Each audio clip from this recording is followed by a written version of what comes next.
կտամ, բայց հիմա խոսքը տրվում է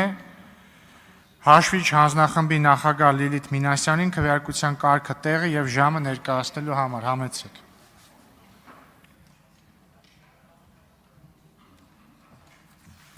Շնորհակալություն, հարգելի գործընկերներ, ազգային ժողովի նախագահի տեղակալի քվեարկությունը տեղի կունենա ազգային ժողովի նիստերի դահլիճին կից նախասրահում ժամը 16:00-ից մինչև 16:30, տևողությունը կլինի 30 րոպե, համապատասխանաբար քվեարկության թերթիկը այսպիսին է, Հայկ Կոնջորյան կողմեմ դեմ եմ, քվեարկության ձևաչափը, ինչպես երեկ ասացի ռուսերեն բառով, ծիճկա։ Թռչնակ։ Շնորհակալություն, հարգելի գործընկերներ, մենք նաև տեղեկացնեմ, որ այս ընթացքում անցնելու ենք հաջորդ հարցին, այսինքն քննարկելու ենք պարոն Ալեքսանյանի թեկնածությունը, բայց մինչ այդ վարման կարգով Նարեկ Կարապետյան։ Ուզում եմ տեղեկացնել, որ դեմ ենք քվեարկելու պարոն Կոնջորյանի թեկնածությանը եւ նաեւ ուզում ենք մի քանի բան ասել, որը հիմք կտա մեր հայրենակիցներին հասկանալ թե ինչու։ Առաջինը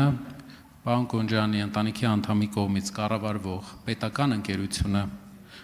իրենց կառավարման ժամանակ չի գեներացրել շահույթ, վնասը աճել է 163%, իսկ իրենք ծախսել են Էդուարդո Էրնեկյանի գեներացված շահույթը, ով պետության համար աշխատել է եւ այդ շահույթն է մենակ բաշխվել, իսկ իրենք բաշխել են իրենց աշխատած 0%։ Ինչ կապ ունի սա Պարոն Կոնջորյանի պաշտոնը զբաղեցնելու հետ, մի պարզ կապ։ Ազգային ժողովն է վերահսկում այս կառույցը, վտա նախարարության միջոցով։ Եվ կա խորը շահերի բախում։ Մի դեպքում, եթե ազգային ժողովի փոխնախագահը աֆիլիացիա ունի պետական հիմնարկի ղեկավարի հետ, ինչպես ենք մենք կանխելու 88% սակագնի աճը։ Շնորհակալ եմ։ Հարգելի գործընկերներ, հարցի քննարկումն ավարտվեց